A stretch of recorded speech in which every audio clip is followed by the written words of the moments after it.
Live question answer stream दीनी मसाइल में रहनुमाई किताब व सुन्नत की रोशनी में। अस्सलामु अलैकुम वरहमतुल्लाहि वबरकातुहू। अल्हम्दुलिल्लाहि वहदह वस्सलातु वस्सलामु अला मन ला नबिय्य बअदह, अम्मा बाद। मैं आप तमाम भाइयों और बहनों का इस्तकबाल करता हूँ हमारी रमज़ान स्पेशल लाइव स्ट्रीम में। अल्हम्दुलिल्लाह ये हमारी स्ट्रीम बहुस्नो को भी इस बाबरकत महीने में चल रही है। आपको आपके सवालात के जवाबात मिल रहे हैं। भाइयों, रमज़ान मुबारक का ये अज़ीम महीना, ये अज़ीम लम्हात रमज़ान मुबारक के चल रहे हैं, जिसमें हमें ये कोशिश करनी चाहिए कि इस माह के खैर के जितने काम हैं हम सारे अंजाम दें। जितनी इबादतें अल्लाह रब्बुल आलमीन ने बताई हैं, खुद नबी करीम सल्लल्लाहु अलैहि वसल्लम ने की है, आपने बताई हैं, उन सारी इबादत को हम बेतरतीब अंजाम देने की कोशिश करें। यानी साथ ही साथ हमारी नमाज़ें भी हो, हमारे रोज़े भी हो, क़ियामुल लैल भी हो, सदका व खैरात भी हो, कुरान की तिलावत भी हो। तो स्टेप बाय स्टेप ये सारे काम एक दिन बिल्कुल बेतरतीब डेली हम करते जाए। ज़िक्र व अज़कार भी हो, यानी हर तरह की इबादत हम इस महीने में हर रोज़ अंजाम दें, ताकि हमारी नेकियों में इजाफा होता रहे और अल्लाह रब्बुल आलमीन हमारे गुनाहों को माफ़ करता रहे। देखिए, ये महीना चूँकि बाबरकत महीना है, जैसे कि आप जानते हैं, और इसकी बहुत सारी फ़ज़ीलतें हैं। लिहाजा इस महीने में एक अज़ीम फ़ज़ीलत इस महीने की ये है कि अल्लाह ताला इसमें जो है लोगों की मग़फ़िरत फ़रमाता है। वो रिवायत जिसमें अल्लाह के नबी सल्लल्लाहु अलैहि वसल्लम ने फ़रमाया ना कि रमज़ान में जो है शयातीन क़ैद कर लिए जाते हैं। सुफ़्फ़िदतिश-शयातीन व मरदतिल जिन इज़ा कानत अव्वलु लैलतिन मिन रमज़ान, के जब रमज़ान की पहली रात आती है, सुफ़्फ़िदतिश-शयातीन व मरदतुल जिन, अल्लाह रब्बुल आलमीन शयातीन को जकड़ लेता है। हाँ, जन्नत के दरवाज़े खोल देता है, जहन्नम के दरवाज़ों को बंद कर देता है। एक पुकारने वाला पुकारता है, निदा लगाने वाला निदा लगाता है, या बाग़ियल खैर अक़बिल व या बाग़ियश शर अक़सिर, कि ए खैर के करने वाले आगे बढ़ और ए बुराई के करने वाले रुक जा।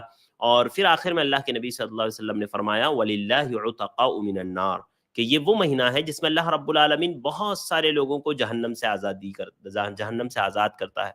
बहुत सारे लोगों को अल्लाह रब्बुल आलमीन बख्शता है। इसीलिए आप देखेंगे अहादीस में आपको मुख्तलिफ अल्फाज के साथ बहुत सारी ऐसी रिवायतें मिल जाएगी जिसमें रमज़ान मुबारक का महीना पाने के बाद अपनी मग़फ़िरत न करवाने वाले लोगों पर अल्लाह के नबी सल्लल्लाहु अलैहि वसल्लम ने बद्दुआ की है। हाँ, प्यारे नबी ने ऐसे लोगों को बुरा भला कहा है। देखिए, एक रिवायत जो अल अदबुल मुफ़रद इमाम बुखारी की जो किताब है उसमें नक़ल की गई है और रिवायत सही है।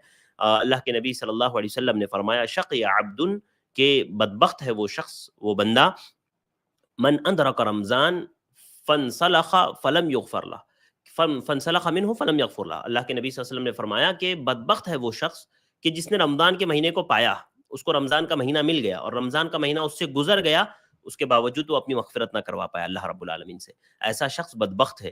लिहाज़ा हमें समझना चाहिए कि कितनी ख़तरनाक बात, और इस तरह की मुख्तलिफ़ अल्फ़ाज़ के साथ बहुत सारी आपको ऐसी जो है रिवायतें मिल जाएगी जिसमें अल्लाह के नबी सल्लल्लाहु अलैहि वसल्लम ने मुख्तलिफ़ अल्फ़ाज़ों से उसके लिए बात कही है। जैसे एक और रिवायत में अल्लाह के नबी सल्लल्लाहु अलैहि वसल्लम ने फरमाया, रग़िमा अनफ़ुन, सहीहुल जामे की रिवायत है, रग़िमा अनफ़ुन, के मन अदरक रमज़ान फलम युग़फ़र लह, कि ऐसा आदमी की नाक खाक आलूद हो जो रमज़ान का महीना पाए और उसमें अपनी मग़फ़िरत ना करवा ले।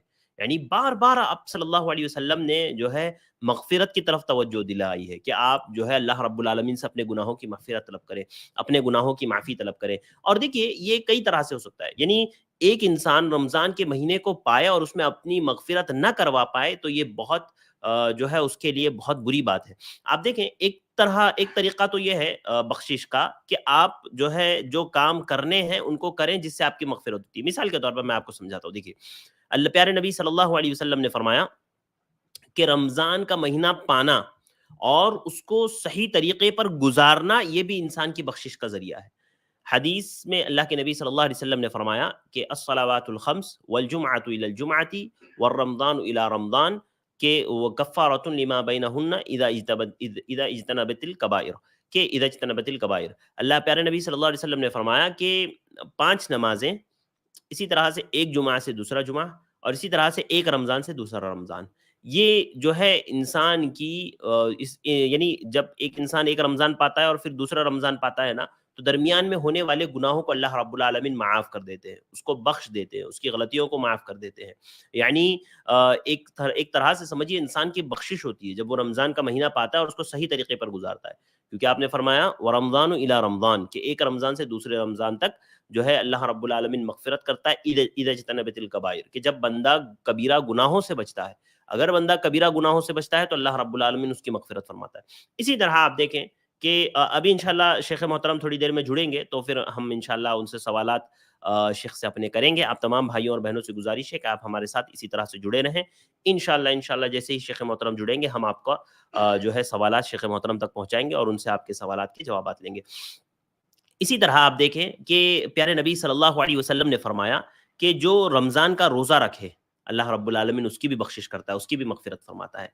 आप सल्लल्लाहु अलैहि वसल्लम ने फरमाया मन साम यौम मन साम रमज़ाना ईमानन व इहतिसाबन गुफ़िर लहु मा तक़द्दम मिन ज़ंबि, कि जो रमज़ान के रोज़े रखता है, अल्लाह रब्बुल आलमीन उसके सारे जो गुनाह होते हैं अल्लाह रब्बुल आलमीन उसको माफ़ फरमा देता है। जो पिछले गुनाह है, सगीरा गुनाह, अल्लाह रब्बुल आलमीन उनको बख्श देता है। लिहाजा हमें चाहिए कि हम जो है रमज़ान मुबारक में रोज़े रखें ज़्यादा से ज़्यादा, और यानी पूरे रमज़ान के हम रोज़े रखें ताकि अल्लाह रब्बुल आलमीन हमारी मग़फ़िरत कर सके।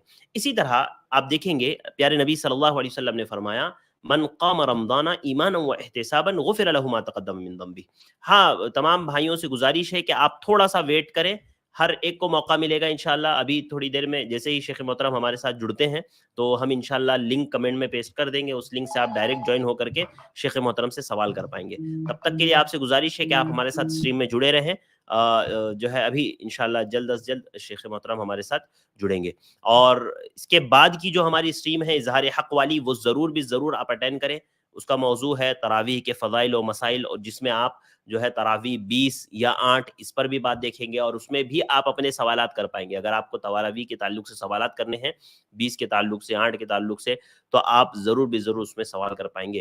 लिहाजा आप हमारे साथ इसी तरह से जुड़े रहें। तो हम बात कर रहे थे कि रमज़ान मुबारक का महीना ये मग़फ़िरत का महीना है और अल्लाह रब्बुल आलमीन से बख्शिश करवाने का महीना है, और जो न करवा पाए, अल्लाह के नबी सल्लल्लाहु अलैहि वसल्लम ने ऐसे शख्स को बद्दुआएं दी है। अल्लाह के नबी सल्लल्लाहु अलैहि वसल्लम ने जो है ऐसे शख्स को बुरा भला कहा है। आप देखें इसी तरह से एक चीज़ जो मैं बता रहा था कि क़ियाम भी एक ज़रिया है, तरावीह की नमाज का अदा करना, ये भी एक ज़रिया है इंसान की अपनी मग़फ़िरत का। नबी करीम सल्लल्लाहु अलैहि वसल्लम ने फरमाया मन क़ाम रमज़ाना ईमानन व इहतिसाबन गुफ़िर लहु मा तक़द्दम मिन ज़ंबि, कि जो रमज़ान में क़ियाम करता है, तरावीह पढ़ता है, क़ियामुल लैल करता है, अल्लाह रब्बुल आलमीन उसके गुनाहों को माफ़ फरमाता है, अल्लाह ताला उसको बख्श देता है। लिहाजा रमज़ान मुबारक के महीने में क़ियाम करना, तरावीह का पढ़ना, ये भी जो है मग़फ़िरत करवाने का एक ज़रिया है, अल्लाह रब्बुल आलमीन से अपने गुनाह बख्शवाने का एक ज़रिया है। इसी तरह से लैलतुल क़द्र को पाना, ये भी एक ज़रिया है। अल्लाह के नबी सल्लल्लाहु अलैहि वसल्लम ने फरमाया कि जो है मन क़ाम लैलतुल क़द्रि ईमानन व इहतिसाबन गुफ़िर लहु मा तक़द्दम मिन ज़ंबि, कि जो लैलतुल क़द्र में क़ियाम करता है, अल्लाह रब्बुल आलमीन भी उसके गुनाहों को माफ़ फरमा दे, उसके भी गुनाहों को अल्लाह रब्बुल आलमीन माफ़ फरमा देता है, और अल्लाह रब्बुल आलमीन उसकी भी बख्शिश कर देता है। लिहाजा रमज़ानुल मुबारक के महीने में को पाने के बाद अपनी मग़फ़िरत करवाना, अल्लाह रब्बुल आलमीन से बख्शिश करवाना, ये मेरे और आपके लिए ज़रूरी है। और अगर हम ऐसा नहीं करवाते हैं, तो याद रखिए गोया हम ऐसे लोगों में हमारा शुमार हो रहा है जो बदबख्त है, जिसके लिए अल्लाह के नबी सल्लल्लाहु अलैहि वसल्लम ने बहुत सारी जो है वईदें सुनाई हैं, जिसको अल्लाह के नबी सल्लल्लाहु अलैहि वसल्लम बहुत सारी बातें कही है। तो अज़ीज़ भाइयों और दोस्तों, मेरी माँओं बहनों, आप एक बात समझो कि हमें रमज़ान मुबारक का महीना हमने पाया है, तो हम ज़्यादा से ज़्यादा इबादत करें। हाँ, इसमें तौबा व इस्तिग़फ़ार करें, अल्लाह ताला से दुआ करें, रो-रो करके, गिड़-गिड़ा करके। आप देखें कि आप खुद सोचें, रमज़ान मुबारक के 4 दिन हमने गुज़ार दिए, हमने कितना अल्लाह रब्बुल आलमीन से दुआएँ की, कितना हमने पढ़ा, कितना हमने अल्लाह रब्बुल आलमीन से माँगा। जबकि आप देखें अल्लाह रब्बुल आलमीन ने कुरान मजीद में जहाँ पर रोज़ों के अहकाम बयान किए ना, कि किन लोगों को रोज़ा रखना है, किन लोगों के लिए रोज़ा माफ़ है, उसी में प्यारे नबी उसी में अल्लाह रब्बुल आलमीन ने फरमाया व इज़ा सअलका इबादी अन्नी फ़इन्नी क़रीब उजीबु दाअवतद दाई इज़ा दआन, कि जब मेरा बंदा मेरे बारे में तुमसे पूछे, व इज़ा सअलका इबादी अन्नी फ़इन्नी क़रीब, तो आप उन्हें बता दो कि मैं उनसे करीब हूँ, उजीबु दाअवतद दाई इज़ा दआन, और मैं पुकारने वाली की पुकार को सुनता हूँ जब वो मुझे पुकारता है। तो यहाँ पर अल्लाह ताला ने दुआ की बात कही और फिर वापस से रोज़ों के मसाइल बयान करना शुरू कर दिया। मुफस्सिरीन कहते हैं कि अल्लाह रब्बुल आलमीन ने रोज़ों के मसाइल के दरमियान में ये दुआ का ज़िक्र जो किया है, वो ये बताने के लिए कि दुआ की कितनी अहमियत है, दुआ कितना ज़रूरी है, रमज़ान में दुआ की कितनी अहमियत है। जिस तरह से रमज़ान का ताल्लुक़ कुरान मजीद से है ना, उसी तरह से रमज़ान का ताल्लुक़ जो है तौबा, दुआ, इस्तिग़फ़ार से भी है। मैं आपको समझाता हूँ। देखिए, अल्लाह के नबी सल्लल्लाहु अलैहि वसल्लम ने जो बात कही कि या बाग़ियल खैर अक़बिल व या बाग़ियश शर अक़सिर, कि हर पुकारने वाला पुकारता है, ए नेकी के करने वाले आगे बढ़, और ए बुराई के करने वाले तू रुक जा। तो तौबा क्या है? नेकी है। इसी तरह आप देखें, जहन्नम से, रमज़ान मुबारक का महीना जहन्नम से आज़ादी का एक ज़रिया है, और तौबा क्या है? جہنم سے یعنی رمضان المبارک یہ جہنم سے آزادی کے لیے آتا ہے، اور توبہ کیا ہے؟ جہنم سے آزادی حاصل کرنے کا ایک ذریعہ ہے۔ رمضان المبارک میں دعا کی بڑی اہمیت اور فضیلت ہے، اور توبہ کیا ہے؟ دعا ہے۔ اسی طرح آپ دیکھیں رمضان المبارک کا مہینہ آتا ہے تاکہ بندہ اللہ کی طرف رجوع کرے، تاکہ انابت کرے، اللہ رب العالمین کی طرف پلٹے بندہ۔ اور توبہ کا معنی ہی کیا ہوتا ہے؟ رجوع کرنا، اللہ کی طرف پلٹنا۔ لہذا یہ بہت گہرا تعلق ہے توبہ کا بھی رمضان المبارک سے، تو ہمیں سمجھنا چاہیے، اور رمضان المبارک کی اہمیت کو سمجھتے ہوئے ہمیں اللہ رب العالمین سے توبہ کرنی چاہیے، اپنے گناہوں کی معافی طلب کرنا چاہیے۔ اللہ رب العالمین نے کہا نا، توبوا الی اللہ جمیعا ایھا المؤمنون لعلکم تفلحون، کہ اے لوگو، اے مومنو، تمام کے تمام اللہ رب العالمین سے توبہ کرو، توبہ کرو۔ توبہ کرنے میں کامیابی ہے، توبہ کرو گے کامیاب ہوگے۔ ہاں، لہذا توبہ مجھے اور آپ کو کرنا چاہیے، اپنے گناہوں کی، اپنے غلطیوں کی، اپنے خطاؤں کی اللہ رب العالمین سے رو رو کر کے، گڑ گڑا کر کے معافی مانگنی چاہیے۔ ہاں، ہم کتنے افسوس کی بات ہے کہ ایک انسان گناہ کرتا جاتا ہے، کرتا جاتا ہے، کرتا جاتا ہے، لیکن اسے توبہ کی توفیق نہیں ہوتی، اسے توبہ کی توفیق نہیں ہوتی۔ بہت بری بات ہے۔ توبہ یہ ایک انسان کا ایک انسان کا شیوا ہے۔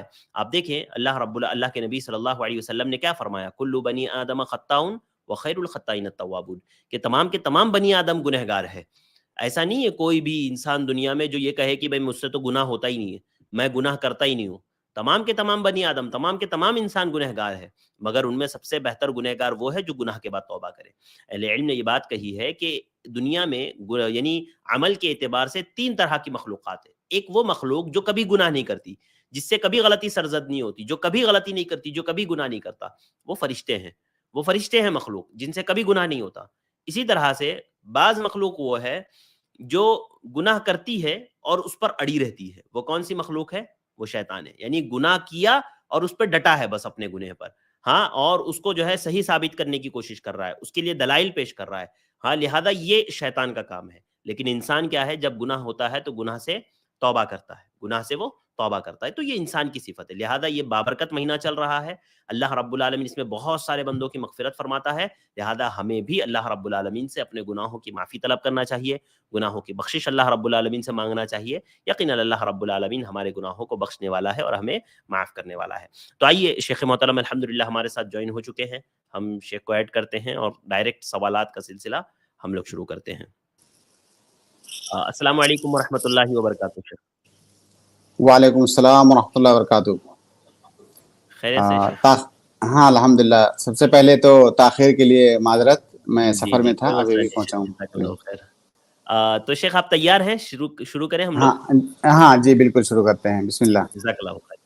تو سوالات ہی سے ڈائریکٹ شروع کرتے ہیں شیخ، اور میں ہاں جی جی ہمارے بالکل۔ بھائیوں کو ایڈ کرتا جاؤں گا انشاءاللہ۔ جیسے کہ آپ جانتے ہیں ہم نے ہماری اسٹریم یارڈ کی لنک کمنٹ میں پیسٹ کر دی ہے، اس کو پن بھی کر دیا ہے، اس لنک سے آپ ڈائریکٹ ہمارے ساتھ جوائن ہو سکتے ہیں اور آپ سوالات کر سکتے ہیں۔ انشاءاللہ شیخ محترم تک آپ کا سوال ہم پہنچائیں گے اور اس کا جواب آپ تک پہنچائیں گے۔ تو آئیے شروع کرتے ہیں۔ سب سے پہلے گیسٹ ہے محمد رئیس، میں آپ کو ایڈ کر رہا ہوں۔ رئیس بھائی آپ اپنا سوال کر سکتے ہیں۔ جی محمد رئیس سلفی۔ السلام علیکم ورحمۃ اللہ وعلیکم وبرکاتہ۔ السلام ورحمۃ اللہ وبرکاتہ۔ وعلیکم السلام۔ شیخ میرا زکوٰۃ کے تعلق سے تھا ایک سوال۔ جی فرمائیں، کیا سوال ہے؟ شیخ میں نے 10 سال پہلے نا ایک دکان خریدی تھی، نیت میری یہ تھی کہ اگر اس کے ریٹ بڑھ جائیں گے تو میں اس کو آگے سیل کر دوں گا، نہیں تو کرائے کی آمدنی ہو جائے گی، جی ٹھیک ہے؟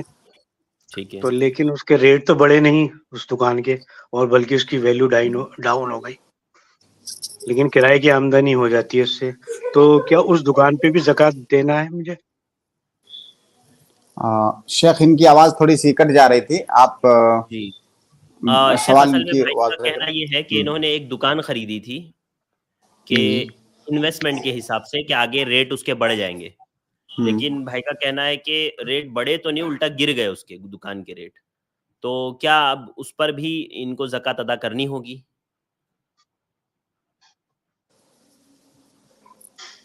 جی شیخ۔ جی شیخ آپ کو آواز آئی میری؟ شیخ آپ کو جی آواز ارشد آ رہی بھائی، ہے ہماری؟ آپ کو ہاں آواز نہیں آ رہی ہے؟ ابھی آ رہی ہے، کٹ گئی تھی درمیان میں۔ جی جی بھائی یہ کہہ رہے تھے شیخ کہ انہوں نے ایک دکان خریدی تھی انویسٹمنٹ کے طور پر کہ آگے چل کر کے اس کے ریٹ بڑھیں گے، لیکن ہوا جی یہ کہ ریٹ تو نہیں بڑھے، البتہ ریٹ گر گئے اور الٹا، تو بھائی کا پوچھنا یہ ہے کہ کیا اس پر بھی زکوٰۃ ادا کرنی ہوگی ان کو اس جی دکان پر؟ بالکل بالکل. دیکھیے بھائی اس دکان جب آپ نے کوئی زمین، کوئی گھر، کوئی مکان، کوئی دکان اس نیت سے خریدا کہ جب اس کا ریٹ بڑھ جائے گا تو میں اسے بیچ دوں گا تاکہ مجھے فائدہ ہوگا، اسی کو تجارت کہا جاتا ہے. کوئی سامان اس نیت سے خریدنا کہ میں اسے بیچنے والا ہوں جب مجھے فائدہ ملے گا، اسی کو تجارت کہا جاتا ہے. اور تجارت کے مال میں زکوٰۃ نکالنا یہ واجب ہے. اب وہ جو دکان ہے، آپ چاہے وہ دکان مہنگی ہو گئی ہو یا سستی ہو گئی ہو، اس سے قطع نظر آپ یہ دیکھیے کہ موجودہ وقت میں اس دکان کی مارکیٹ ویلو کیا ہے، اس کی کیا قیمت ہے. اس کی قیمت پتا کر کے اس میں 2.5% آپ کو زکوٰۃ نکالنی ہے، اگر سال مکمل ہو گیا ہے تو. جی جی. لیکن شیخ ایک سوال ہو رہا ہے کہ کچھ لوگ اس لیے بھی لیتے ہیں دکان کہ چلو جی کرائے کی آمدنی ہو جائے ہماری، اور کرایہ آتا ہے، جیسے دکان بیچنے کی نیت نہ ہو، کرائے کی وہ ہو، تو اس پہ بھی زکوٰۃ دینی پڑے گی اس دکان پہ بھی؟ تو میرے بھائی کسی ایک پوائنٹ پر آپ ٹکیے نا. آپ ایک طرف کہہ رہے ہیں کہ ہم نے اس نیت سے لیا تھا کہ نہیں ہم وہ فائدہ پائیں گے نہیں تو بیچ دیں گے. نہیں شیخ، وہ والا مسئلہ تو حل ہو گیا، میں یہ دوسرا ٹھیک ہے مسئلہ بالکل. ہاں دیکھیے، اگر کسی نے دکان اس نیت سے لیا کہ اس دکان کو بھاڑے پر، کرائے پر چڑھائے گا وہ، تو ایسی صورت میں اس دکان کی جو دکان کی قیمت ہے اس میں زکوٰۃ واجب نہیں ہے، بلکہ اس دکان سے جو کرایہ آئے گا اس کرائے میں زکوٰۃ واجب ہے. کرائے پہ جا. جی جزاک اللہ خیر. واضح. بارک اللہ. جزاک بہت بہت اللہ شکریہ خیر. بھائی. اس کے بعد میں اگلے گیسٹ کو ایڈ کر رہا ہوں. اگلے گیسٹ ہے سسٹر مسلمہ، میں آپ کو ایڈ کر رہا ہوں، آپ اپنا سوال کریں. السلام علیکم ورحمۃ اللہ وعلیکم وبرکاتہ. السلام ورحمۃ اللہ وبرکاتہ. السلام علیکم. شیخ، کیا روزے کی حالت میں وکس یا اور کوئی دوا کی بھاپ لے سکتے ہیں؟ دیکھیے، کوئی بھی ایسا کسی بھی ایسے چیز کی بھاپ جس میں پانی کے قطرات اندر نہ جاتے ہوں اس کو آپ لے سکتے ہیں. لیکن بعض بھاپ ایسے ہوتے ہیں جو کہ بہت زیادہ مقدار میں پانی بھاپ کی شیخ، شکل میں میرا اندر ایک اور جاتا سوال ہے. تھا، کیا فدیہ میں مسکین کو کھانا کھلانا ہی ضروری ہے، ایک یا جواب پھر تو اس مکمل کو ہونے جانے دو سسٹر. گیہوں یا پھر جو بھی کھانے کے سامان ہوتے ہیں وہ بھی دے سکتے ہیں؟ جی شیخ. فدیہ میں مسکین کو کھلانے کے بارے میں پوچھیں. دیکھیے، مسکین کو کھلانے کا ایک طریقہ یہ ہے کہ کھانا بنائیے، اس کو بلائیے اور کھلا دیجئے، یا کھانا بنا کر کے اس کے گھر پہنچا دیجئے، وہ کھا لے گا. ایک طریقہ تو یہ ہے. دوسرا طریقہ یہ ہے کہ کھانے پینے کی جو چیزیں ہیں جن سے کھانا بنتا ہے وہ چیزیں مہیا کر کے آپ اس کو دے دیں، وہ بنا کر کے کھا لے گا. ان دونوں صورتوں سے آپ مسکین کو کھانا کھلا سکتے ہیں. جی جزاک اللہ خیر شیخ. جی بہت بہت شکریہ سسٹر جزاک ہمارے اللہ. ساتھ جوائن ہونے کے لیے. میں تمام بھائیوں اور بہنوں سے گزارش کروں گا کہ کائنڈلی آپ ایک ایک ہی سوال کریں، کیونکہ آج تھوڑا سا ہمیں تاخیر ہو گئی ہے اور بہت سارے لوگ ہیں، تو آپ ایک ایک ہی سوال کریں ہر کوئی انشاءاللہ. احسان، میں آپ کو موقع دے رہا ہوں، آپ اپنا سوال کریں. اس کے بعد شہباز السلام علیکم ورحمۃ اللہ دعائی وبرکاتہ. کو میں ایڈ کروں گا انشاءاللہ. وعلیکم السلام ورحمۃ اللہ وبرکاتہ. جی احسان بھائی فرمائیں، کیا سوال ہے آپ کا؟ جی شیخ، میرا یہ سوال تھا کہ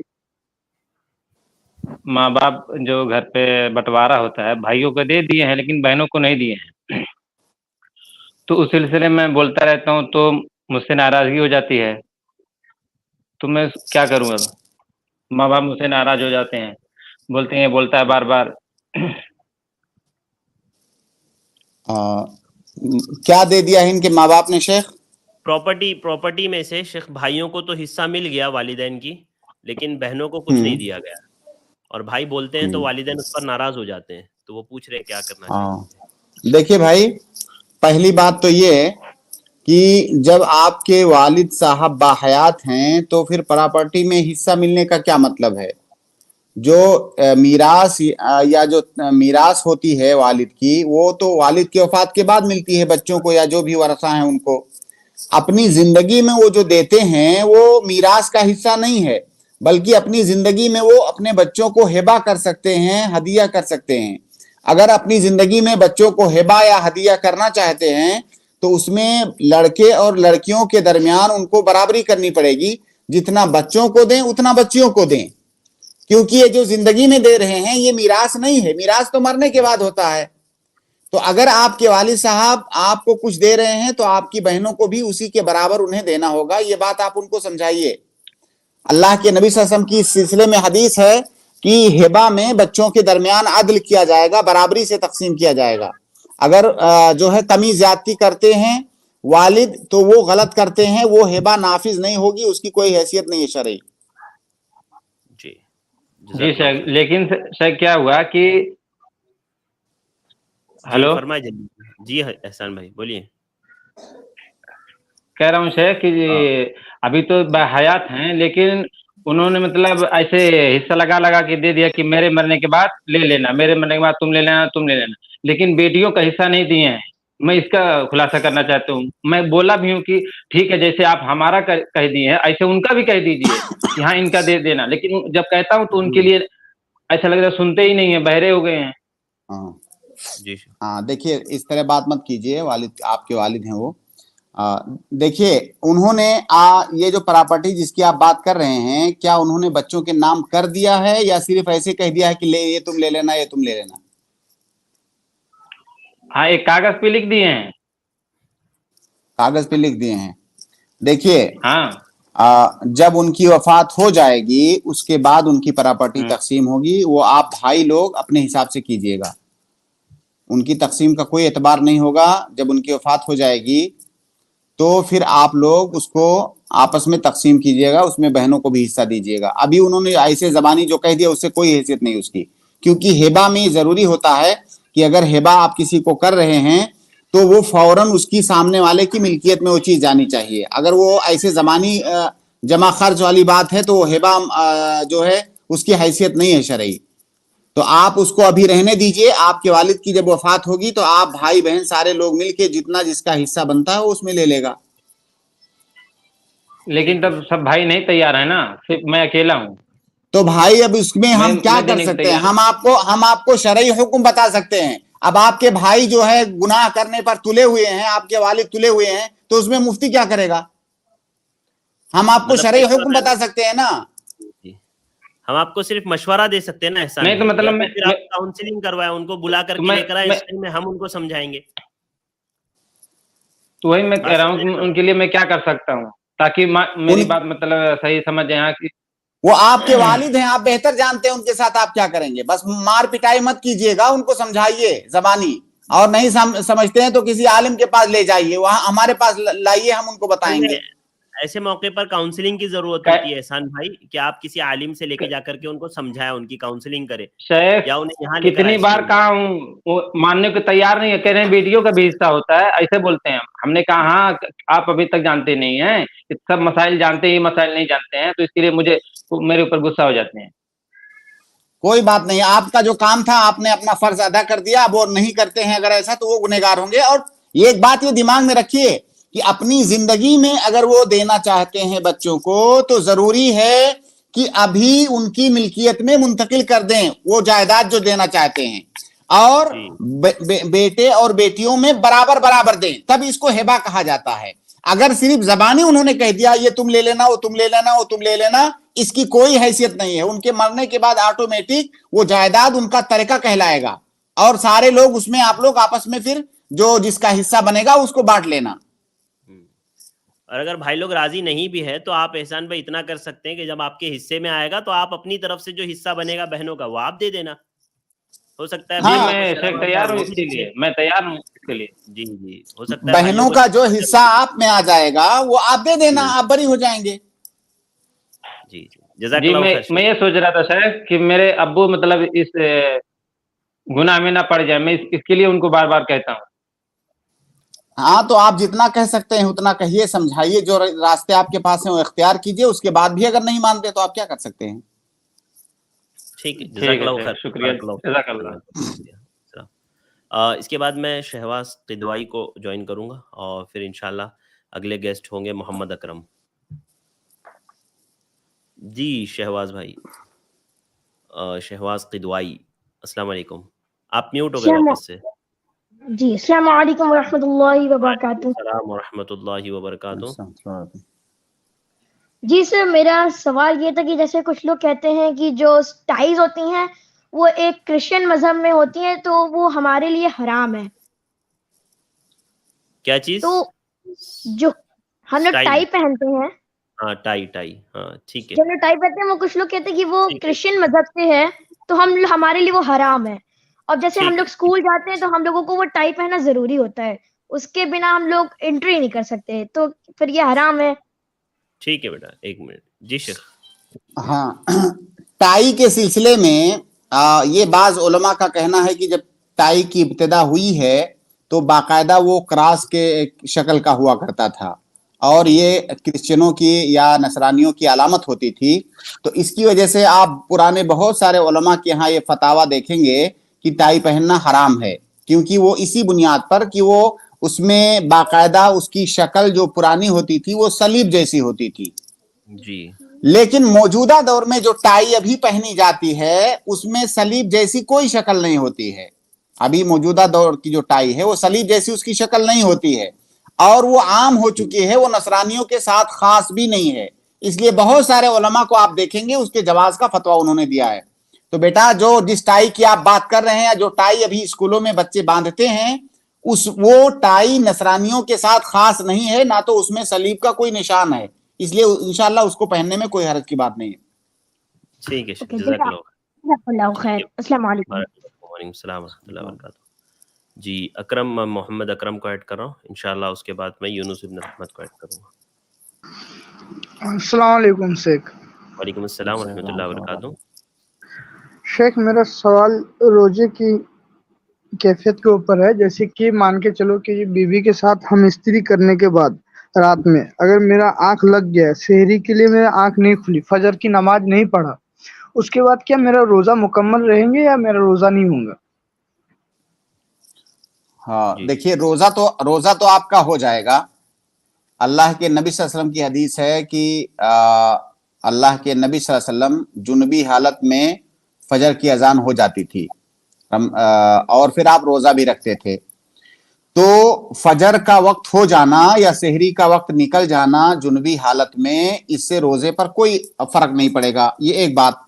दूसरी बात ये कि नमाज तो आपको पढ़नी है फजर की टाइम से, गोया कि फजर का वक्त निकल जाने से पहले पहले आपको गुस्ल करना जरूरी है, तभी तो आप फजर की नमाज टाइम से पढ़ पाएंगे। तो रोजे का जो मसला है वो तो कोई इश्काल नहीं है कि रोजा आपका हो जाएगा, लेकिन अगर आप फजर से ताखिर करते हैं गुस्ल करने में तो आपकी नमाज छूटेगी, टाइम निकल जाएगा। हाँ, अगर आप सो गए, गलती से सो गए, कोशिश के बावजूद भी आप ना उठ सके, आपकी आंख लग गई, तो जैसे ही आपकी नींद खुले आप फौरन गुस्ल करके नमाज पढ़िए और रोजे पर आपके कोई असर नहीं पड़ेगा, आपका रोजा हो जाएगा। ठीक है जी अकरम भाई। शुक्रिया शेख, जज़ाकल्लाह खैरुल जज़ा। यूनुस इब्न रहमत आप अपना सवाल करें, इसके बाद मैं आलम खान को ऐड करूंगा इंशाल्लाह। अस्सलाम वालेकुम रहमतुल्लाहि व बरकातुहू। शेख, आज से 4-5 साल पहले मेरे बाबा ने जब मेरा अकाउंट बनाना बैंक में मतलब बैंक में अकाउंट बनाया तो उसमें उन्होंने एक 1000 रुपया वो जो कंपलसरी होता है उसको उन्होंने पे किया था शेख। तो आज तक जो है वो मेरे अकाउंट में 1000 रुपया पड़ा है, तो उस पर मेरा हक है या फिर इजाजत लेनी होगी अगर मैं किसी चीज को खरीदूं उससे? जज़ाकल्लाह।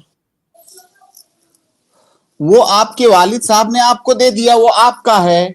और 1000 रुपया तो इतनी मामूली रकम है कि उतना जो है बाप बच्चे को, छोटे बच्चे को पॉकेट मनी दे देते हैं, तो वो बहुत मामूली चीज है। और वो उन्होंने जब आपका अकाउंट खुलवाया तो आपको दे दिया, वो आपका हो गया। अब आपको उसमें इजाजत लेने की जरूरत नहीं है।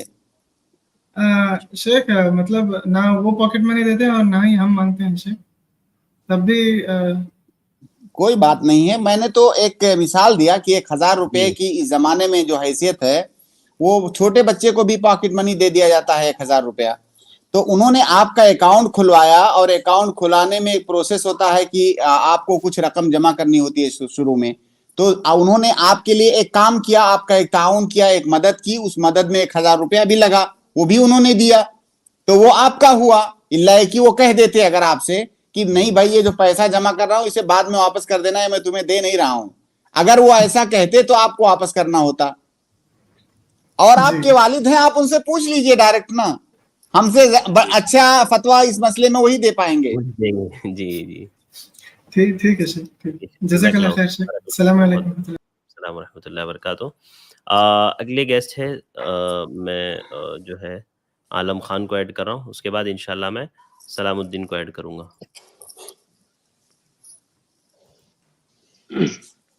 السلام علیکم. جی وعلیکم السلام. محترم, جی بھائی معلوم یہ کرنا ہے کہ رمضان چلے رہے ہیں اور رمضان میں تراویح ہوتی ہے اور تراویح میں کلام پاک ہوتا ہے, اور کلام پاک عثمان غنی رضی اللہ عنہ کے دور میں اکٹھا کیا گیا, تو پھر تراویح کب شروع ہوئی جبکہ تراویح صرف کلام اللہ کی وجہ سے پڑھی یا سنی جاتی ہے؟ بہت زبردست سوال کیا آپ نے بھائی. میرے جی بھائی عثمان غنی رضی اللہ تعالیٰ عنہ کے زمانے میں قرآن کو ایک کتاب کے اندر لکھا گیا. اس کا یہ مطلب تھوڑی ہے کہ اس سے پہلے قرآن نہیں تھا. قرآن صحابہ کرام کو ازبر تھا, زبانی یاد تھا, تو اس کے لیے لکھا ہونا. محترم, اس سے پہلے جو قرآن عظیم تھا وہ مختصر جگہوں پر کچھ آپ پہ, کچھ کسی پہ, کچھ کسی پہ, کچھ کسی پہ کتاب کی شکل میں نہیں تھا, اور جب کتاب کی شکل میں نہیں تھا تو اس کو پڑھا کس نے اور حفظ کس نے کرا اور تراویح کس نے پڑھائی, میں یہ معلوم کرنا چاہ رہا ہوں. ہاں, میں آپ کو یہی بتانا چاہ رہا ہوں کہ قرآن یاد ہونے کے لیے کہیں پر لکھا ہونا ضروری نہیں ہے. اللہ کے نبی صلی اللہ علیہ وسلم جن پر قرآن اتارا گیا ان کو تو پڑھنا نہیں آتا تھا, امی تھے, ہے نا, پھر ان کو کیسے یاد تھا؟ ارے بھائی پوری بات سن لو یار, پوری بات سن لو بھائی, پہلے پوری بات سن لو. بکراتی مت, فلسفہ مت دکھاؤ یار پلیز. جی قرآن صحابہ کرام کو سینکڑوں صحابہ کرام کو قرآن زبانی یاد تھا اللہ کے نبی صلی اللہ علیہ وسلم کے زمانے میں ہی.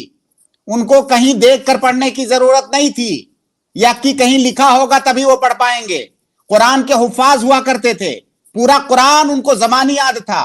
جب قرآن جمع کیا گیا باقاعدہ زید بن ثابت اور دیگر صحابہ کو جب یہ کام سونپا گیا تو انہوں نے اپنے حافظے سے اور بہت ساری جگہوں پر اللہ کے نبی صلی اللہ علیہ وسلم جن اوراق پر لکھواتے تھے قرآن کو, وہ اوراق موجود تھے.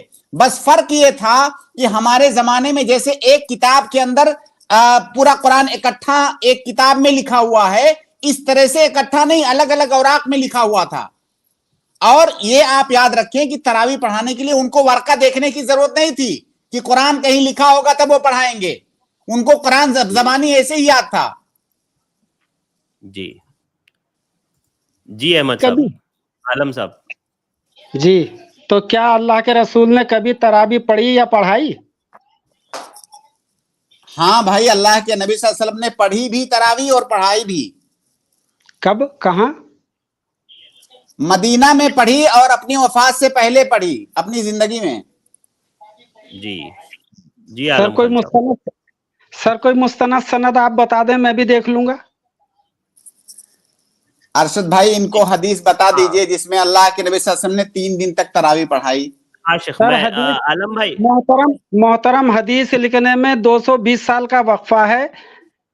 ارے بھائی تم مسلمان ہو کہ نہیں, مسلمان ہو یا کچھ نام رکھ کر کے آئے ہو ایسے ہی ہمیں پریشان کرنے؟ جبھی تو قرآن عظیم کے بارے میں معلوم کر رہا ہوں محترم. نہیں, قرآن عظیم کے تعلق سے آپ معلوم نہیں کر رہے ہیں, آپ اعتراض کر رہے ہیں. آپ اعتراض کر رہے ہیں. سر اگر ہمیں کوئی بات نہیں معلوم ہے تو پھر کس سے پوچھیں؟ تو ہم آپ کو اب وہاں پہ ابھی آپ جو اب بات کہنے جا رہے ہیں کہ قرآن حدیث جو ہے 150-200 سال بعد حدیث لکھی گئی ہے نا, یہ بھی اعتراض ہی ہے آپ کا. بھائی حدیث کے موجود ہونے کے لیے اس کا پیپر پہ لکھا ہونا ضروری نہیں ہے. سینکڑوں صحابہ کرام کو اللہ کے نبی صلی اللہ علیہ وسلم کی ساری حدیثیں زبانی یاد تھی. آپ کے ایک ایک حرکات کو زبانی یاد کرتے تھے. اب ابھی آپ یہی شبہ آپ ڈالو گے, مجھے نہیں معلوم آپ مسلمان ہو غیر مسلم ہو کیا ہو, اللہ عالم, مجھے اس کا علم نہیں ہے, لیکن آپ یہی ابھی کہو گے کہ حدیث بعد میں لکھی گئی تو پھر پہلے وہ حدیث کیسے جو ہے اس پر عمل ہوا؟ اصل میں کیسا ہے نا شیخ, دیکھو عالم صاحب, آپ کے جو اعتراضات ہیں یا آپ کے جو شکوک اور شبہات ہیں نا وہ اتنی چھوٹی سی اسٹریم میں حل ہونے والے نہیں ہیں. آپ کو ہمارا یہاں ہیلپ لائن نمبر نظر آ رہا ہے 95888826, آپ اس پر واٹس ایپ کریں, انشاءاللہ آپ کو جو ہے آپ کے سوالات کے جوابات دے دیے جائیں گے. ٹھیک ہے, بہت بہت شکریہ عالم صاحب یہاں تشریف لانے کے لیے. تراویح کے بارے میں جی اس کے بعد میں زبردستی لوگوں کے ذہنوں میں شکوک و شبہات پیدا کر کے چلے جاتے ہیں یہ لوگ بلا وجہ کے اور بنا سر پیر والے چیزیں. اگلے گیسٹ ہے میں سلام الدین کو ایڈ کر رہا ہوں. بھائی آپ اپنا جو بھی مسئلہ ہے شیخ محترم سے پوچھ سکتے ہیں. السلام علیکم ورحمۃ اللہ وبرکاتہ. وعلیکم السلام ورحمۃ اللہ وبرکاتہ. شیخ جیسے کوئی بڑا بھائی اپنے والد کے اوپر ہاتھ اٹھا دے تو چھوٹا بھائی اگر بڑے بھائی کے اوپر ہاتھ اٹھا دیا تو مطلب اس کا کیا گناہ ہے؟ جی شیخ. اگر کوئی بیٹا باپ پر ہاتھ اٹھا رہا ہے تو یہ تو بہت بڑا گناہ ہے. قرآن میں تو یہاں تک کہا گیا ہے کہ ماں باپ کو اف تک نہ کہو. زبان سے اف نہیں کہنا ہے. ہاتھ اٹھانا تو بہت بڑا گناہ ہے, یہ کبیرہ گناہ ہے. تو اگر کوئی بیٹا باپ پر ہاتھ اٹھا رہا ہے تو جو دوسرا بیٹا ہے اس پر فرض ہے کہ اسے روکے, ہاتھ سے روکے, زبان سے روکے, اسے سمجھائے. اگر وہ نہ مانے تو اسے طاقت سے روکے. اگر اس نے طاقت سے روک دیا وہ باپ سے اور بھائی سے بھی لڑ گیا تو مطلب اس کا چھوٹے بھائی کا مطلب اس میں کوئی گناہ ملے گا؟ کوئی گناہ نہیں ہے, بس وہ حد سے تجاوز نہ کرے. اس کا مقصد اس اپنے بھائی کو روکنا ہو, اس پر ظلم کرنا یا کوئی اور کھندک نکالنا مقصد نہ ہو. باپ کے اوپر ظلم کرنے سے روکنا اس کا مقصد ہو تو بالکل یہ وہ تو واجب ہے. جی شیخ. ٹھیک ہے, جزاک اللہ خیر. السلام الدین جی بھائی, شیخ شکریہ. بہت بہت شکریہ. سب فاطمہ آپ اپنا سوال کر سکتی ہیں. جی سسٹر فاطمہ السلام علیکم. ہیلو وعلیکم السلام. جی فرمائیں کیا سوال ہے آپ کا؟ وعلیکم السلام. جی میرا سوال یہ ہے کہ جی ایک حدیث میں ہے کہ نبی پاک صلی اللہ علیہ وسلم نے رمضان ہو یا غیر رمضان 8 رکعت سے زیادہ کبھی بھی نماز نہیں پڑھی قیام اللیل کی. جی ہاں, تو سوال کیا ہے اس پر آپ کا؟ تو میرا سوال یہ ہے کہ حرم شریف میں تو تراویح کی نماز پڑھائی جاتی ہے 8 رکعت اور 3 رکعت وتر, اور تہجد کی نماز الگ سے ہوتی ہے, تو اس پہ آپ کا کیا کہنا ہے؟ یہ سوال اصل میں آ چکا ہے ایک مرتبہ. جی شیخ. کئی بار آ چکا ہے بہن. دیکھیے تہجد کی نماز اور تراویح کی نماز ایک ہی نماز ہے. رمضان میں ہم اس کو تراویح بولتے ہیں, عام دنوں میں تہجد بولتے ہیں. تو جب آپ نے عشاء کے بعد تراویح کی نماز پڑھ لی تو وہی تہجد کی نماز آپ کی ہو گئی. رات میں اگر آپ کو نفل نماز پڑھنی ہے تو آپ پڑھ سکتی ہیں, جتنی تعداد میں آپ چاہیں پڑھ سکتی ہیں, نفل مطلق جس کو کہا جاتا ہے. لیکن یہ جو تراویح کی نماز ہے یہی تہجد ہے. آپ دماغ میں اس بات کو بٹھائیے کہ تہجد, تراویح, قیام اللیل, صلاۃ اللیل یہ سب ایک ہی چیزیں ہیں. رمضان میں ہم اس کو تراویح کہتے ہیں اور باجماعت پڑھتے ہیں, اور غیر رمضان میں ہر آدمی اپنی اپنی پڑھتا ہے, جماعت نہیں پڑھی جاتی ہے. فرق صرف اتنا ہے. کیا 8 رکعت پڑھنی چاہیے کہ کتنی رکعت سنت سے ثابت ہے؟ 8 رکعت آپ تراویح پڑھیے, اس کے بعد وتر 1 رکعت, 3 رکعت, 5 رکعت. ٹھیک ہے. جی ٹھیک ہے, جزاک اللہ خیر. بارک اللہ فیکم, بہت بہت شکریہ. جی اگلے گیسٹ ہے حمزہ, میں آپ کو ایڈ کر رہا ہوں, آپ اپنا سوال کریں. السلام علیکم ورحمۃ اللہ وبرکاتہ. شیخ میرا سوال تھا کہ توحید کا معنی علماء اللہ کے سوا کوئی عبادت کے لائق نہیں ہے کرتے ہیں, لیکن کافی لوگ یہ کہتے ہیں کہ اس کا معنی اللہ کے سوا کوئی الہ نہیں. اور میرا یہ سوال تھا کہ اس میں سے بہتر اس کا صحیح معنی کیا ہے, اور اس میں الہ میں دمہ کی جگہ فتح کیوں آتا ہے؟ جتنی باتیں آپ نے کہیں ان باتوں میں سے کوئی بات بھی علماء نہیں کہتے ہیں, وہ سب پتہ نہیں آپ نے کہاں سے لایا. دیکھیے توحید کا ڈیفینیشن کیا ہے میں آپ کو بتاتا ہوں. توحید کا ڈیفینیشن یہ ہے کہ افراد اللہ تعالی بالالوہیہ والربوبیہ والاسماء والصفات. اللہ تعالیٰ کو الوہیت میں, ربوبیت میں اور اسماء اور صفات میں ایک جاننا, یہ توحید کا ڈیفینیشن ہے. ٹھیک ہے, تو توحید کی تعریف آپ کو یہی الفاظ کے اختلاف کے ساتھ آپ کو یہی تعریف سب کے یہاں ملے گی. الفاظ الگ الگ ہو سکتے ہیں, باقی سارے علماء توحید کی ہی تعریف کرتے ہیں. اب آپ نے دوسرا سوال کیا پوچھا کہ شاید لا الہ الا اللہ کا معنی آپ پوچھ رہے ہیں کہ لا الہ الا اللہ کا مطلب کیا ہے. لا الہ الا اللہ کا مطلب لا معبود بحق الا اللہ, यानी हकीकी माबूद अल्लाह के अलावा कोई नहीं है। इसलिए हकीकी की कैद हम इसलिए लगा रहे हैं कि बहुत सारे लोग ऐसे हैं जो अल्लाह के अलावा माबूद होने का दावा करते हैं, हालांकि वो झूठे हैं, बातिल हैं। तो हम कलमे तौहीद में कह रहे हैं कि अल्लाह के अलावा हकीकी माबूद कोई नहीं है। माबूदाने बातिला तो हैं जिनको बहुत सारे लोगों ने माबूद बना रखा है, लेकिन हकीकी माबूद सिर्फ अल्लाह रब्बुल आलमीन है।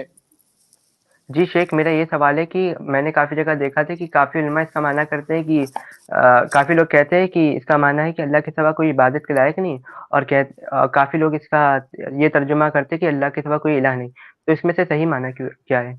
दोनों सही है, दोनों एक ही बात है, दोनों एक ही बात है। एक को आप दूसरे अल्फाज में करें, दूसरे को दूसरे अल्फाज में। अल्लाह के अलावा कोई माबूद नहीं है, हकीकी माबूद नहीं है। अल्लाह के अलावा कोई इबादत के लायक नहीं है। अल्लाह के अलावा कोई इलाह नहीं है। सबका एक माना है। अच्छा, लेकिन शेख मैंने काफ़ी अहले हदीस दाई को भी देखा था, वो कह रहे थे कि अल्लाह के सिवा कोई क्या नाम है, अल्लाह के सिवा कोई इबादत के लायक नहीं, ये सही माना है। और जो लोग माना करते हैं कि अल्लाह के सिवा कोई माबूद नहीं है, ये उससे बेहतर माना है कि अल्लाह के सिवा कोई इबादत के लायक नहीं है। ये बात मैंने आपको शुरू में बता दी कि हम ये कहते हैं कि अल्लाह के अलावा कोई हकीकी माबूद नहीं है। हकीकी की कैद हम इसलिए लगा रहे हैं, उसकी कैद इसलिए लगा रहे हैं कि दुनिया में ऐसे बेशुमार लोग हैं जो अल्लाह के अलावा किसी और के माबूद होने का दावा करते हैं, लेकिन वो चूंकि झूठे हैं, वो दावे झूठे हैं, बातिल हैं। इसीलिए हम अपने माबूद के बारे में हम ये कह रहे हैं कि अल्लाह के अलावा हकीकी माबूद कोई नहीं है। गैर हकीकी होने तो बहुत सारे लोग दावा करते हैं। तो लिहाजा अगर कोई मुसलमान या कोई आलिम ये तर्जुमा, सुनिए बात सुनिए एक मिनट, अगर कोई आदमी ला इलाहा इल्लल्लाह का ये तर्जमा करता है कि अल्लाह के अलावा कोई माबूद नहीं है, तो ये तर्जमा भी सही है, लेकिन ज्यादा दकीक और ज्यादा बारीक ये है कि कहा जाए अल्लाह के अलावा कोई हकीकी माबूद नहीं है। क्योंकि जब आप हकीकी की कैद लगा देंगे तो सारे माबूदाने बातला उससे खारिज हो जाएंगे ऑटोमेटिक। लेकिन अगर कोई कह रहा है अल्लाह के अलावा कोई माबूद नहीं है, तो उसका मकसद भी वही होता है जो हम कह रहे हैं। तो ये सिर्फ अल्फाज का, सुनिए, ये सिर्फ अल्फाज का हेर फेर है, इससे माना पर कोई फर्क पड़ने वाला नहीं है। जैसे कोई बात हम उर्दू कोई बात हम उर्दू जबान में बोलें तो ये कहा जाए कि अगर आप इस बात को फला उसलूब में बोलते तो ज्यादा खूबसूरत बात होती। बस फर्क सिर्फ इतना है।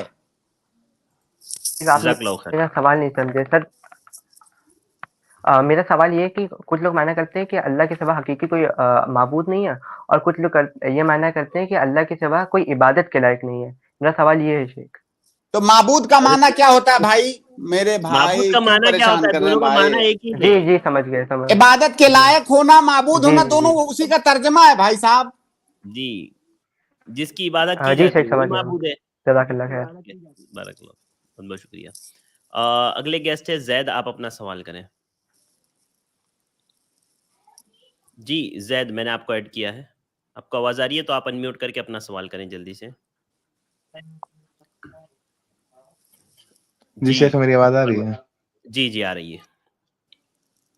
जी शेख, मेरा सवाल है कि कुरान को क्या बिना वजू के हम पढ़ सकते हैं छू के?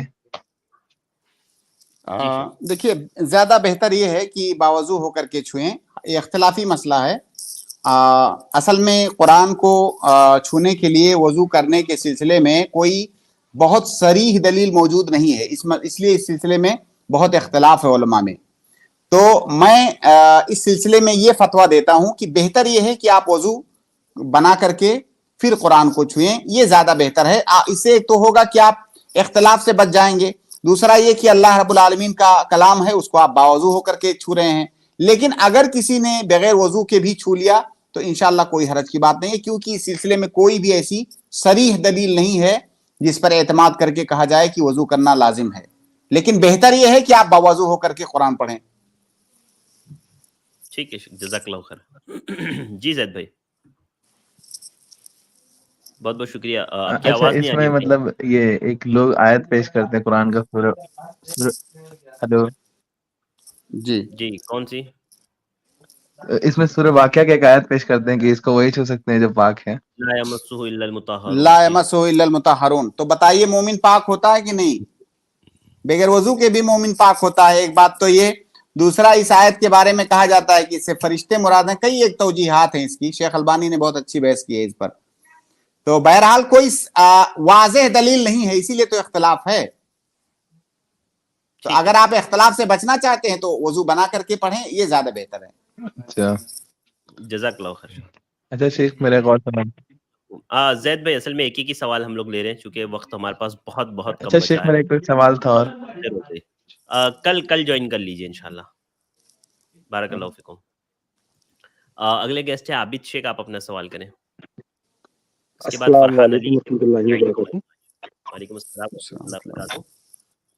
सर मैं ये पूछना चाह रहा था कि जहाँ मैं रहता हूँ वहाँ पे मस्जिद में 20 रकात तरावी होती है, तो क्या वो मैं पढ़ सकता हूँ 20 रकात या 8 ही पढ़ के मुझे आना है वहां से? नहीं, आप 8 ही रकात पढ़िए। अगर आपको 8 रकात वाली कोई मस्जिद नहीं मिलती है तो आप वहां तरावी पढ़ लीजिए, लेकिन आप 8 ही रकात पढ़िए। 8 रकात पढ़ के आप निकल आइए। ठीक है, थैंक यू सर। जज़ाकल्लाहु खैर आबिद। फरहान अली, आप अपना सवाल करें। जी फरहान अली। अस्सलाम वालेकुम। वालेकुम अस्सलाम व रहमतुल्लाहि व बरकातुहू। शेख मेरा सवाल ये था कि जैसे ब्लैक कलर लगाना जायज़ नहीं है तो उससे बेचना जायज़ है, और इसी तरीके से ट्रिमर वगैरह जो होते हैं, दाढ़ी वगैरह काटने के काम जो आते हैं, क्या उन सब चीज़ों को बेच सकते हैं? जज़ाकल्लाह। एक कायदा है फ़िक़्ह में कि मा हरुमा इत्तिखादुहु हरुमा बैउहु। इसका मतलब है कि जिसको इस्तेमाल करना हराम है उसको बेचना भी हराम है। तो अगर काला कलर आप बेच रहे हैं, आपको मालूम है कि इस कलर को ले जाकर के लोग इससे बाल काला करेंगे, तो उसको बेचना हराम है आपके लिए। लेकिन काला कलर सिर्फ बाल कलर करने के लिए तो नहीं होता है, दूसरे कामों में भी आता है। तो बहरहाल अगर बाल को काला करने वाला कलर आप बेच रहे हैं तो उसका बेचना भी हराम है। अलबत्ता ये मसला इख्तिलाफी है कि बाल को काला कर सकते हैं कि नहीं। गर्चे राजिह बात यही है कि बाल को काले के अलावा दूसरे कलर से रंगेंगे, खालिस काले कलर से बाल को रंगना ये जायज नहीं है। जी। और ट्रिमर वगैरह भाई का, ट्रिमर वगैरह बेचना, ये क्या होता है शेख? ट्रिमर वो सलून में आता है ना शेख, जिससे बाल बारीक किए जाते हैं, या दाढ़ी के लिए लोग ज्यादातर इस्तेमाल करते हैं बारीक करने के लिए, वो जो मशीन आती है। अच्छा, तो मतलब उससे क्या बाल बारीक कैसे होता है? मतलब शेख मैं बता दूं आपको कि उससे दाढ़ी भी बारीक की जा सकती है और सर के बाल भी जो है सलून में बार बार लोग उसी से बारीक करते हैं। सर के बाल भी, मुच्छी भी, मूछ भी उसी से बारीक की जाती है, और बाद लोग दाढ़ी भी उसी से बारीक करवाते हैं, ट्रिम करवाते हैं। अच्छा, जो मतलब मशीन होती है, जो मशीन सर पे जिससे बाल काटे जाते हैं। जी, मशीन जो होती है। नहीं तो आप देखिए उसका तो अच्छा, उसका सही इस्तेमाल भी होता है, गलत इस्तेमाल भी होता है। तो गलत इस्तेमाल के लिए बेचना गलत है, सही इस्तेमाल करने के लिए बेचना जायज है। जी, क्योंकि उससे बाल भी बारीक होते हैं शेख, बाल भी बारीक किए जाते हैं, मूछें भी बारीक की जाती हैं उससे। जज़ाकल्लाहु खैर फरहान भाई, बारकल्लाहु फिकुम। उम्मीद है आपको जवाब मिल गया होगा। आप म्यूट है भाई। जी हाँ, अल्हम्दुलिल्लाह। बारकल्लाहु फिकुम। अच्छा शेख, कोई नौजवान के लड़के के अगर बाल सफेद हो गए हैं तो वो काला करे तो? वो देखिए हदीस जो है ना, अल्लाह के नबी सल्लल्लाहु अलैहि वसल्लम ने क्या कहा कि गय्यरू अश-शैब वजन्निबू अस-सवाद या वज्तनिबू अस-सवाद, मुख्तलिफ अल्फाज हैं। अल्लाह के नबी सल्लल्लाहु अलैहि वसल्लम ने जब उनको देखा, अबू बकर रज़ियल्लाहु तआला अन्हु के वालिद अबू कुहाफा को देखा, उनका बाल बिल्कुल सफेद हो चुका था, तो अल्लाह के नबी सल्लल्लाहु अलैहि वसल्लम ने क्या कहा, गय्यरू हादा अश-शैब वजन्निबू अस-सवाद। तो अल्लाह के नबी सल्लल्लाहु अलैहि वसल्लम ने यहाँ जवान या बूढ़े की कैद नहीं लगाई। इसके अलावा दूसरी रिवायतें भी हैं बाल को बदलने के सिलसिले में। अल्लाह के नबी सल्लल्लाहु अलैहि वसल्लम ये कह सकते हैं ना कि जवान है तो उसका एक ऐब हो गया है, वो यानी नहीं, उम्र नहीं है बाल सफेद होने की, लेकिन बाल सफेद हो गए। ऐब नहीं है, ऐब को दूर कर रहा है, एक बीमारी नहीं, तो उसको दूसरे कलर से दूर करें ना, काले से दूर ना करें, दूसरे कलर से दूर करें। और वैसे भी ऐब नहीं है, कम उम्र के लोगों का बाल पकना भी अब तो और भी नॉर्मल हो सकता है, किसी जमाने में रहा हो। अभी इस जमाने में तो 10-10 साल के उम्र के बच्चों के बाल सफेद हो जाते हैं, तो अभी कोई ऐब नहीं है, वो नॉर्मल चीज हो गई है। और अगर वो ऐब है भी, अगर फर्ज कीजिए ऐब है भी, तो शरीयत ने उसका हल तो बता दिया ना कि उसको बदलो, उसको बदलो, उसको किसी कलर से रंग दो, लेकिन बस ये है कि काले कलर से बचो। ठीक है सईद भाई, मैं आपको ऐड कर रहा हूँ, आप अपना सवाल करें शेख मतलब से। जी सईद साहब, अस्सलाम वालेकुम वरहमतुल्लाहि वबरकातुहू। अस्सलाम वालेकुम वरहमतुल्लाह। अस्सलाम वरहमतुल्लाहि वबरकातुहू। जी शेख, ज़ईफ़ुल उम्र शेख, ज़ईफ़ुल उम्र शख्स जो रोज़ा रखने की ताकत नहीं रखता तो वो फिदिया देगा, लेकिन उसके फिदिया देने की जो सूरत है, उस सूरत के बारे में मेरा सवाल है शेख से। बारकल्लाहु फीकुम। जी फरमाएं, सवाल क्या है सईद सवाल जी शेख, वो फिदिया देगा ज़ईफ़ुल उम्र शख्स जो रोज़ा रखने की ताकत नहीं रखता, लेकिन उसके फिदिया देने की सूरत क्या होगी? तो सवाल क्या है, उस जवाब तो आपने बता दिया, बिल्कुल सही बताया आपने। सूरत क्या होगी नहीं शेख, फिदिया देने की उनकी सूरत क्या होगी, ये मेरा सवाल है। अच्छा देखिए, जितने दिन भी रोजे वो नहीं रख रहे हैं, हर दिन की तरफ से एक मिस्कीन को खाना खिलाएंगे। वो खाना या तो बना करके खिला दें, या खाने पीने के बनाने के लिए जो साफ सामान होते हैं वो सारे सामान मुहैया करके दे दें, वो खुद बना करके खा लेंगे। अनस इब्न मालिक रज़ी अल्लाह ताला अन्हु के बारे में आता है कि जब वो ज़ईफ हो गए थे तो क्या करते थे कि जब पूरा रमजान गुजर जाता, बिल्कुल रमजान आखिरी होता, आखिरी अय्याम में वो 30 लोगों को इकट्ठा करते और खाना बना करके सबको एक साथ खिला देते, 30 दिन का एक साथ। तो देखिए, एक तरीका उन्होंने, साहबी रसूल ने खुद बता दिया। तो उसका एक तरीका ये भी हो सकता है कि आप रोजाना खिलाते रहें, जैसे जैसे रमजान गुजरता जा रहा है आप खिलाते जा रहे हैं हर दिन की तरफ से एक मिस्कीन, और आप चाहें तो पूरा रमजान जब गुजर जाए तब एक साथ खिला दें। हाँ, रमजान गुजरने से पहले नहीं खिला सकते। जैसे कोई सोचे कि मैं पहली रमजान को पूरे महीने का खिला दूं, तो नहीं, क्योंकि अभी उसका सबब नहीं आया है। किसी इबादत को उसके सबब पर मुकद्दम नहीं किया जा सकता। खिलाने का सबब है रोजा ना रखना, तो जब आपने रोजा नहीं रखा, वो दिन गुजर गया, तब आपको खिलाना है, पहले नहीं खिला सकते। बाद में आप कभी भी खिलाएं, और खिलाने में या तो आप खाना बनाकर खिला दें सबको बुला कर के, या खाना बनाकर उनके घर पहुंचा दें, या खाना बनाने का मटेरियल जो सारा है वो दे दें, वो बना करके खा लेंगे। जी ठीक है शेख, जज़ाकल्लाहु खैर। जी सईद भाई। जी शेख, जज़ाकल्लाहु खैरन। निस्फ़ सा का भी तज़किरा है शेख, यानी खाने पीने की जो चीजें हैं उसमें से निस्फ़ सा दे सकते हैं उनको। निस्फ़ सा जी दे सकते हैं। हाँ देखिए, बाज फुक़हा ने निस्फ़ सा की बात की है, लेकिन इस सिलसिले में मुझे कोई वाज़ेह दलील नहीं मिली, क्योंकि कुरान के अंदर खिलाने की बात कही गई है, और खिलाना ये निस्फ़ सा से जो है, इसको इसका लिमिटेशन निस्फ़ सा बनाना ये दुरुस्त नहीं है। जी, आपको खिलाना है, हो सकता है कोई मिस्कीन निस्फ़ सा खाए, कोई निस्फ़ सा से कम खाए, कोई निस्फ़ सा से ज्यादा खाए। अलबत्ता बहुत सारे फिदिये शरीयत में ऐसे हैं जहां पर मिकदार की कैद लगा दी गई है, जैसे कफ़ारतुल अदा है हज के मौसम में, महज़ूरात इहराम का इत्तिकाब करने वाले के लिए, तो वहां निस्फ़ सा की कैद है, तो वहां तो निस्फ़ सा देंगे।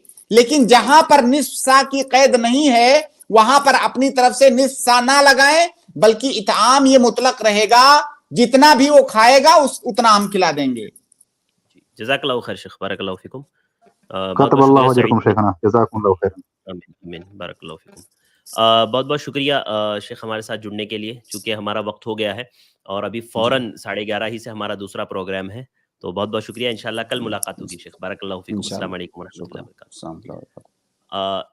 इसके बाद मैं अपने तमाम नाज़रीन को बता दूं कि अभी 11:30 से हमारा इजहार हक़ शुरू होने वाला है, जिसका मौजू है तरावीह के फ़ज़ाइल व मसाइल, जिसमें आप मसाइल उलमा से पूछ सकते हैं, और चाहे आपका मसला तरावीह से मुताल्लिक हो, 20-8 उसके ताल्लुक से कोई तफसील पूछना हो, कोई बात करनी हो, किसी रिवायत के ताल्लुक से पूछना हो, या जिस तरह के भी आपके मसाइल हो, आप तरावीह से रिलेटेड वहाँ पर पूछ सकते हैं इंशाल्लाह।